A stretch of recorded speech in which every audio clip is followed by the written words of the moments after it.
Today is August the 16th, 1996. We're conducting an interview with Marysia Kohn. This is tape number 5.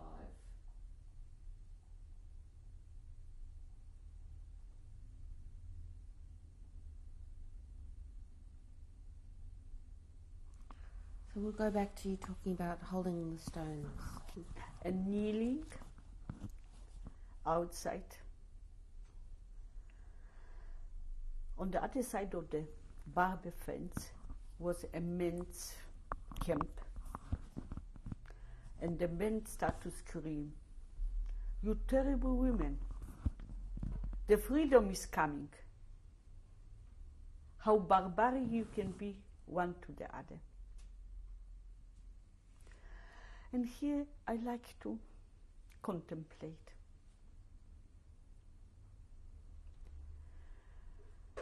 That the nicest, the noblest of us, or died of hunger, or have been killed, or committed suicide. Each morning, when we came out of the block, was the barbed wire electrified. Each morning, bodies have been hanged on it with the scraps of rags flying in the air. Few of my girlfriends done it. And again, to my dear nameless by now friends, I pay homage.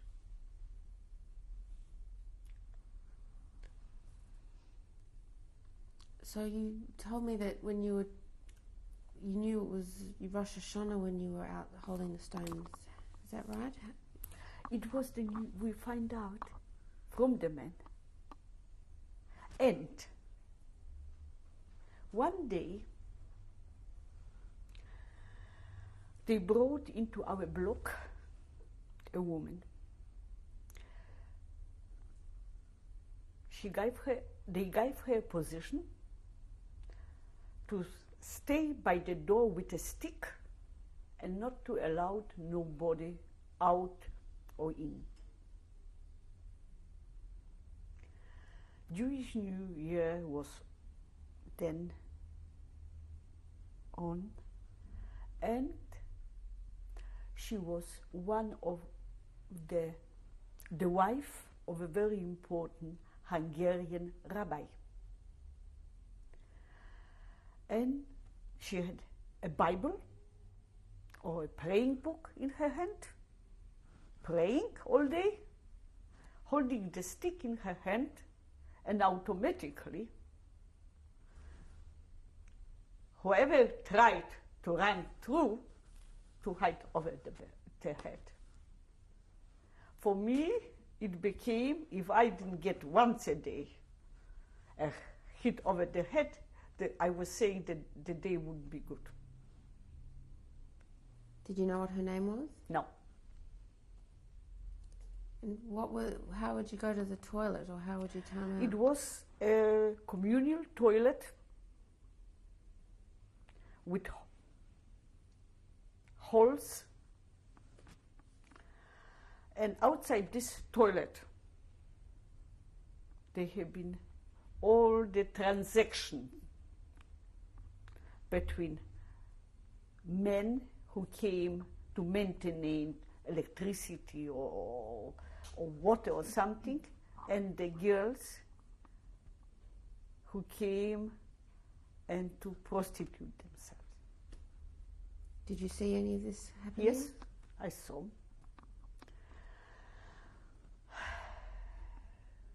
The day when we left Auschwitz with my cousin,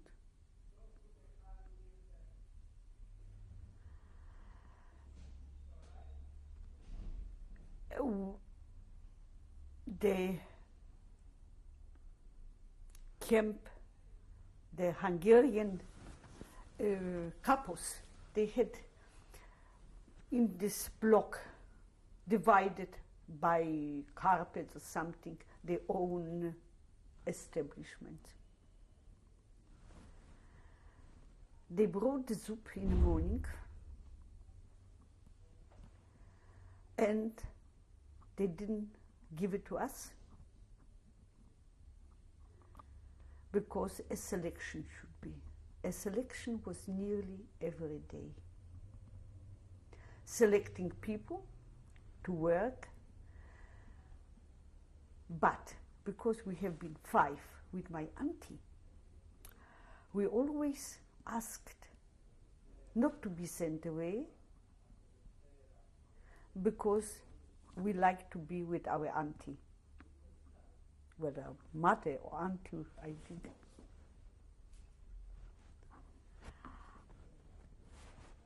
But this day, not giving us our soup,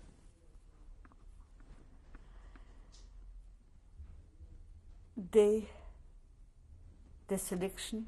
selectors came, the German soldiers. The soup was standing in the middle of the block. Warm food was smelling. Everybody was terribly hungry. And like perhaps a signal or something, everybody jumped on this few kettles of soup. Naturally, the pot was turned over. The soup spread on the ground. They start to lick the soup from the ground and each other. And here suddenly selection at the entrance. I noticed when they went for the soup, the curtain separating us from the couples fall down. Me not being very far from there, I ran over, I grabbed a bag from under a couple's bed, and it was a piece of bread and a piece of cheese or something, what I didn't see for years. I grabbed my Renia, my cousin. By then, they took already my auntie and my 2 cousins. I divide the bread, we strip, we kiss each other, and we went one of the first for the selection. We passed the selection, and I remember in this bag there have been few pieces of sugar.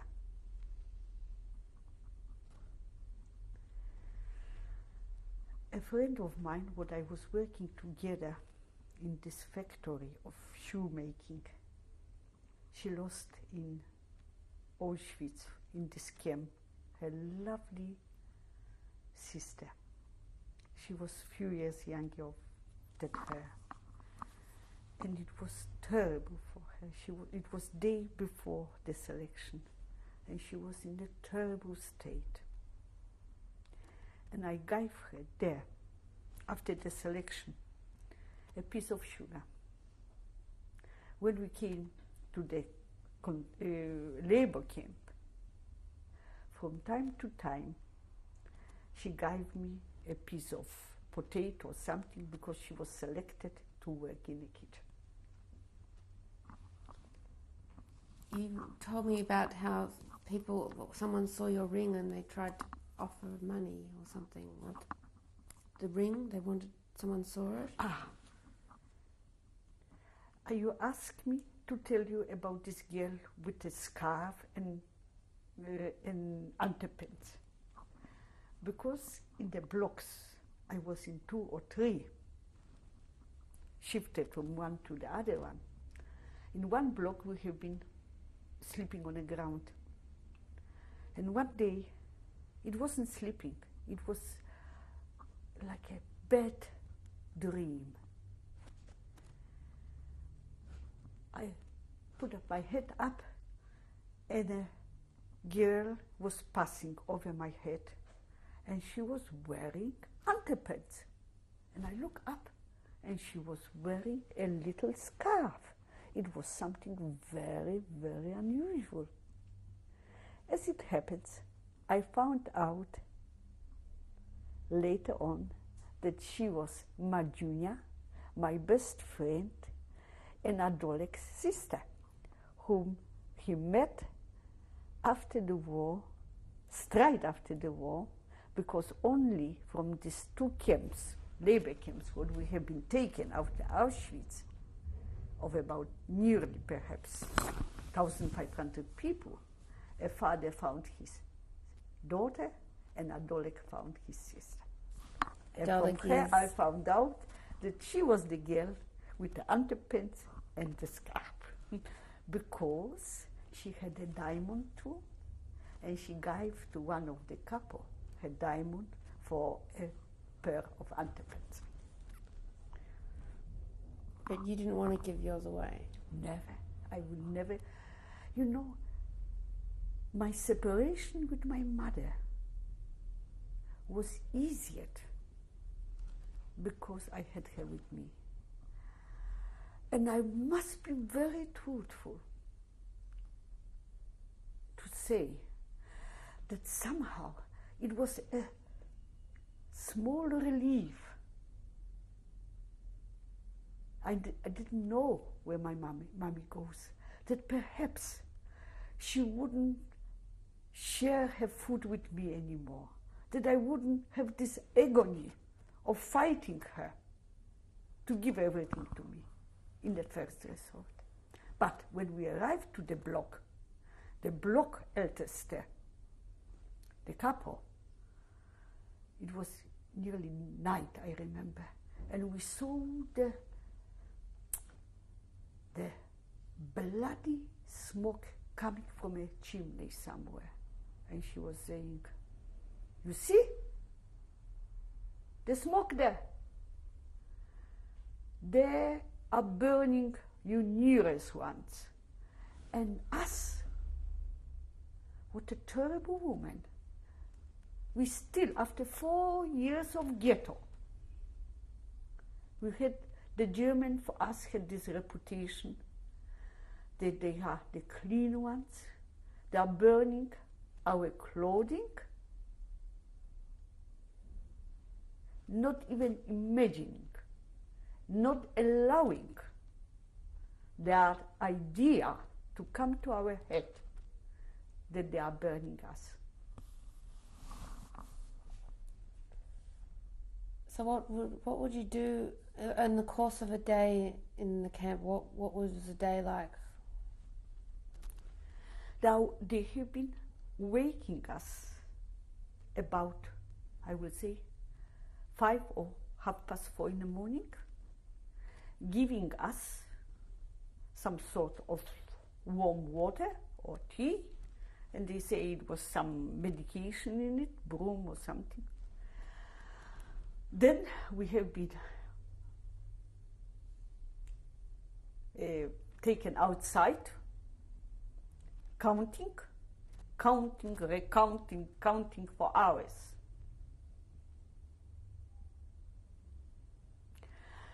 It was very cold, and to these days I can't not recall the moments standing there in Auschwitz.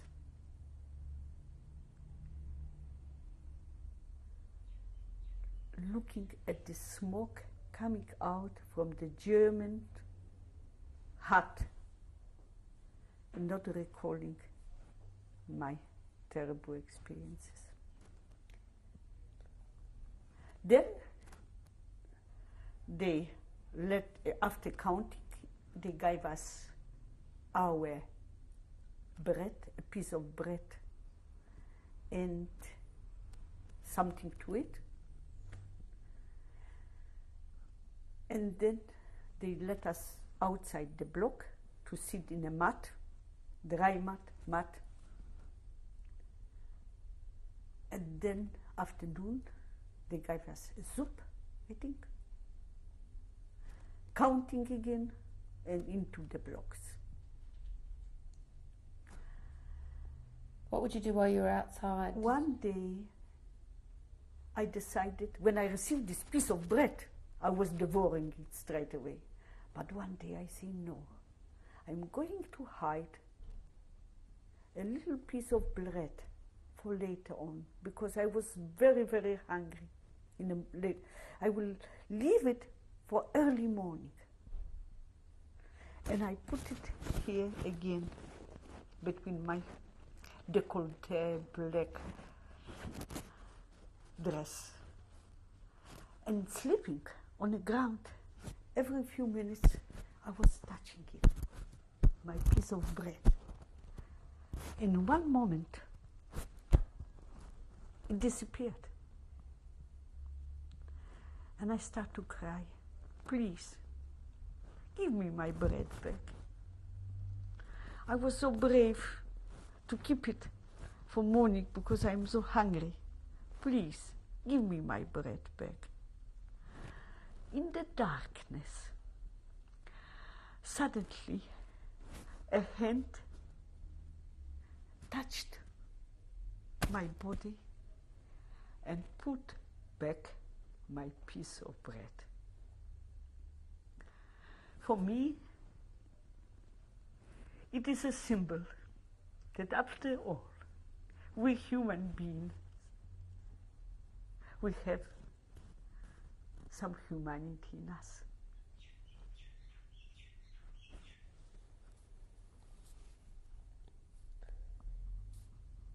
Did you work when you were while you were in Auschwitz? Did you? Not at all. They kept us there. One day, when my auntie was still with us, they took us. They told us that they are taking us for a shower. We went into a big hall with shower heads overhead. We wait. After few hours, they took us out. What happened? They take us to gas us. But most probably the canister didn't arrive or some technical fault. We have been saved then. Did you know that was what they were doing? No. Had you seen anyone else? Had you seen it happen to anybody? No. Yes, I met my cousin, but she's alive. She's the only another girl, but she died not long ago. Anyhow, not a few years, no one will be left to record. You still had your ring with you at this stage? You had... Oh, my ring. What I was saying, that when I went for the selection, after the selection with my cousin, they took us to the wagons, standing there. Each one of us received a piece of bread and a jam or something. On the way to the wagons, I noticed trucks with naked men driving on the way.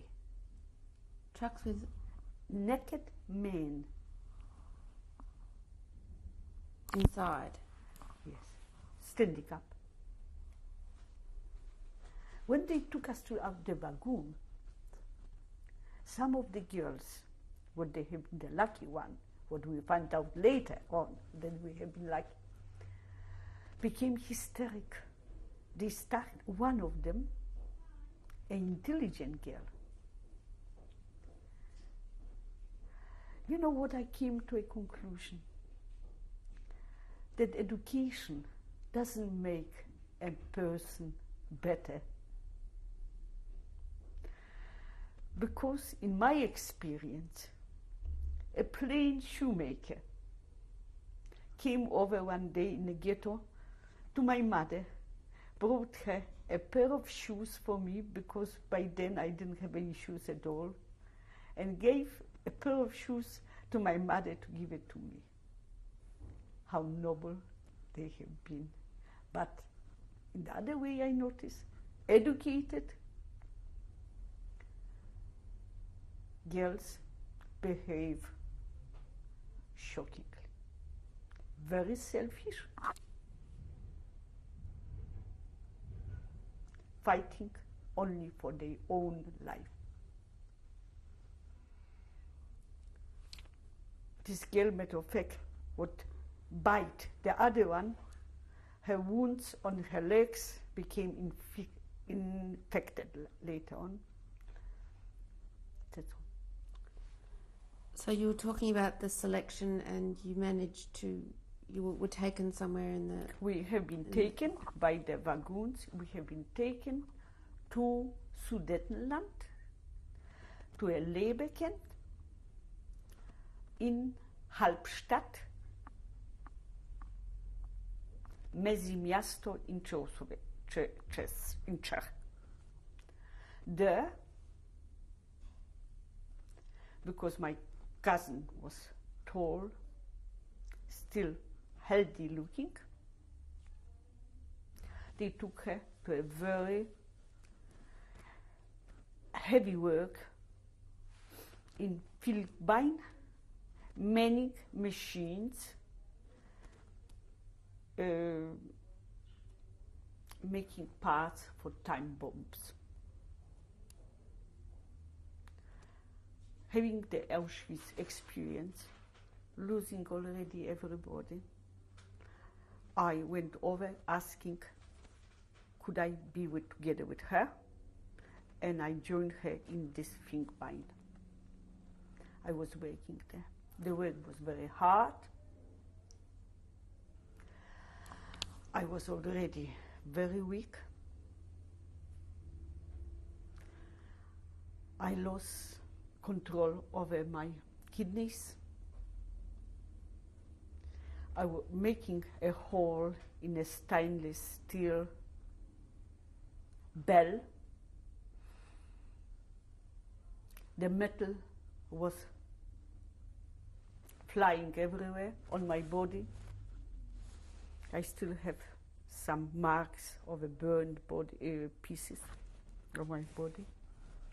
One day, the supervisor of our machines passed my machine, and he knocked me lightly, jokingly, over my head. Maria, morgen wirst du mit deinem Schatz spazieren gehen. Tomorrow, you will go with your boyfriend for a walk. And suddenly I waked up. But by then I wasn't a human anymore. I wasn't thinking anymore. I waked up, I say, after all, I am still young. Perhaps I would go for a walk with my friend, but what I am doing here?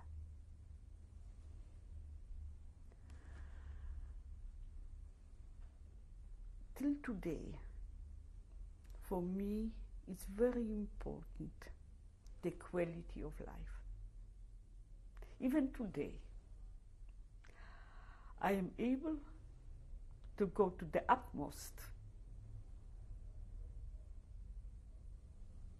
What I done then, I took my hand, I put into the quickly running knife of the machine.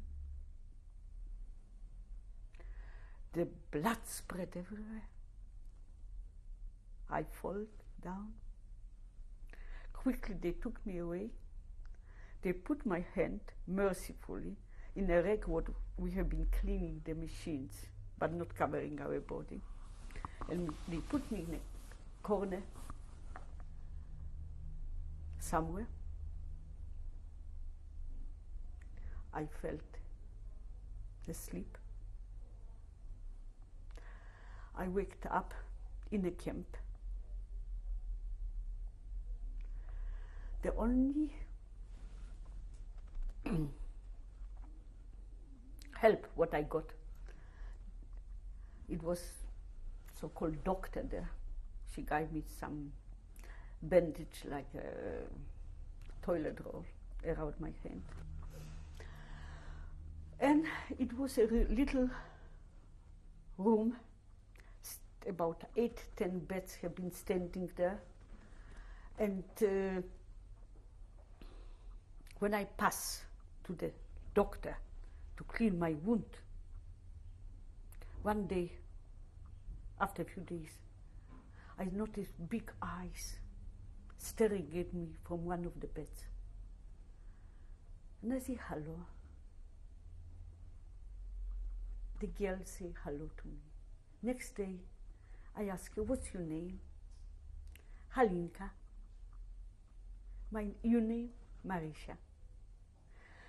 And there I decided, perhaps my mother somewhere needs help. Let me give help, whatever I can, with my one hand to this child. It wasn't a child. She was only 1 year younger than me. How old were you at this time? By then, I was already 18, 19, 20 nearly. She was dying of tuberculosis. Her rag, what she had on her, was moving with the lice, what they have been covering her body.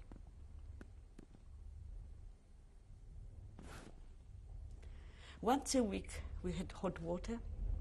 I took off the rag. I tried to burn the lice in this water. Later on, the bombardments have been coming. When I came from work, I went to her. I was with her. Her little skeleton hands have been embracing me because she was afraid. And everybody was saying, Marysia, you will catch it from her. How could I take the hands away? And she started to dream. She dreamed of an apple.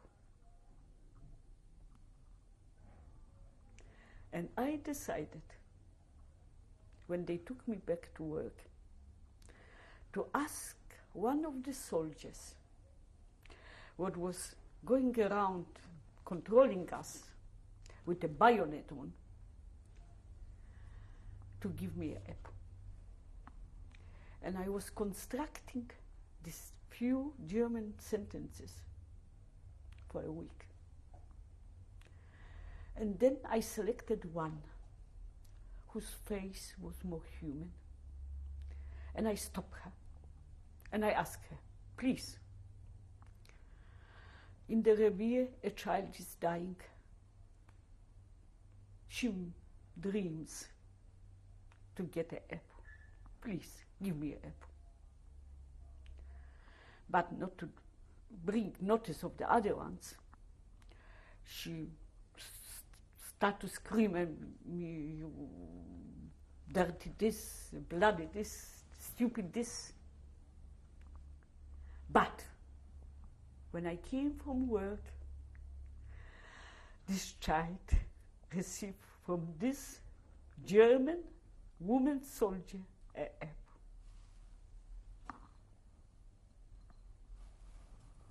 Thank you.